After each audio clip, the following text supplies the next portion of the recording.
இப்போது நம்ம என்ன பார்க்க போகிறோம்னா பருப்பு குழம்பு. நான் வந்து பாசிப்பருப்பு போட்டிருக்கேன், துவரம்பருப்பு வேணும். அதோட பருப்பு குழம்பு. இந்த பருப்பு வெந்துன்றது. இந்த பருப்பு வேக இப்படி போடும்போது ஒரு கிண்ணத்தை அதுக்குள்ளே போட்டுட்டோன்னா பொங்கியே வடியாது. இந்த பருப்பு வெந்தாச்சு. அதில் எப்படி பண்ணலான்னு காய் இல்லாமல் பருப்பு குழம்பு. நெய் போட்டுக்கலாம், இல்லைன்னா தேங்காய் எண்ணெய் அவ்வளோவா யூஸ் பண்ணுற எண்ணெய் போட்டுக்கோங்க. இப்போது எண்ணெய் சூடாகிடுச்சு. கடுகு போட்டுடலாம், ஜீரகத்தையும் போட்டுடலாம், வெங்காயத்தை போட்டுடலாம்.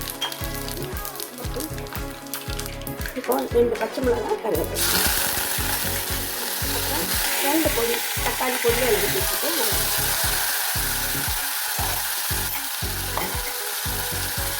போட்டு நல்லா வதக்கி விடணும். நல்லா தக்காளி நல்லா வதங்கணும்.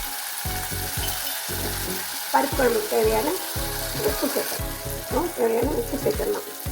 உப்பு சேர்த்து நல்லா வதங்கணும். நல்லா தக்காளி நல்லா குழஞ்சி நல்லா வதங்கி வரணும், பச்சை வாசனை இல்லாமல். அதுக்கப்புறம் அது வதங்கட்டும். அதுக்குள்ளே காரத்துக்கு நான் இந்த 1 மிளகா தான் போடுறேன். அப்புறம் தேங்காய் பூ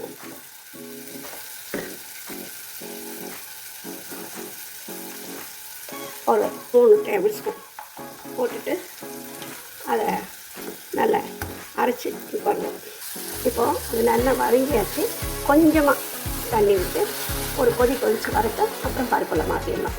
இப்போது இது நல்லா கொதித்து பச்சை வாசனை போல் இருந்தாச்சு. பருப்பில் மாற்றி அதை விட்டுருவோம்.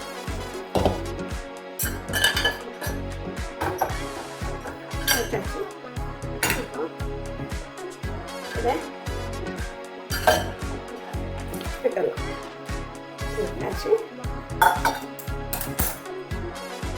இப்போ தேங்காயும் 1 மிளகாய் சீரகம் அரைச்சது அதில் வைப்போம். அவ்வளோதான். இது நல்லா சேர்ந்து கொதிச்சு வந்தால் போதும். இந்த வெயில் காலத்துக்கு காரம் புளி சேர்க்காம இந்த பருப்பு குழம்பு வச்சு சாப்பிட்லாம், உடம்புக்கு நல்லது. இது தேங்காய் அரைச்சது விட்டாச்சு.